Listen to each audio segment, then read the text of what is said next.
My name is Paul Ebel. I work with this Center of International Trade and Security at the University of Georgia as one of their research associates. Have for a number of years.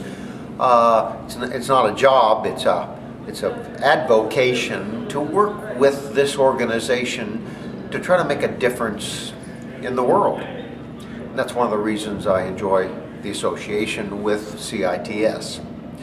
Well, so when I was asked by CITS to take 3 days of vacation from my job where I really earn money to come to this meeting here in Athens to talk with, to do a very unusual thing, and that is to, the circle I run in are usually nuclear and radiological sources. I am a nuclear engineer, and so that's the word we used here in this meeting were called silos. So those are two silos, the nuclear silo and the radioactive source silo I hang out in all the time. Seldom talk to people in the chemical or the radiological,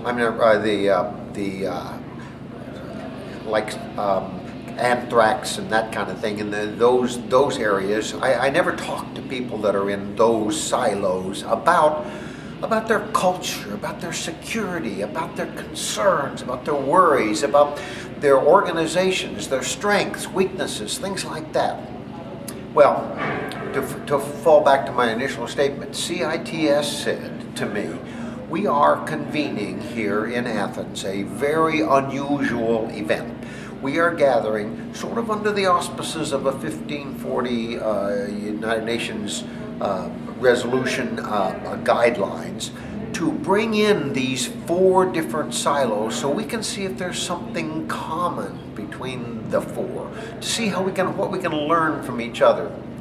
In these 3 days we learned a lot from each other. At the very end of the day, a few people were reflecting on, at the end of the conference, on what came out of this conference, what did they learn, and many of us, including myself, had that feeling that somewhere within the people that were in this conference or within this environment, there is a common ground. Somewhere, by some mechanism, these 4 silos can be related so that the culture of security within each of them can be integrated, and so that throughout all of society, these 4 areas where we can get ourselves into big trouble, where big disaster problems can occur, we can learn from each other so that one can benefit from another.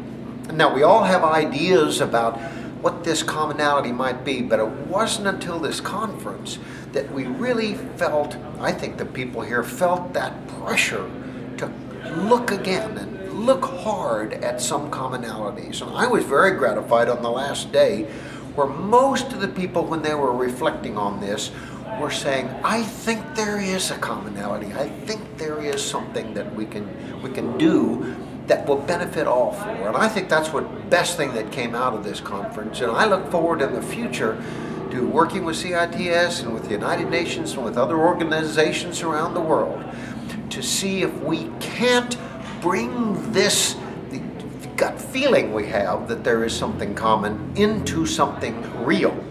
And I think that's something that we can contribute in our lifetime that will go on for years and years in the world and make the whole world a better place. So I'm proud to have been in this conference, and I think there's lots more to be said and heard on this subject again. Thank you.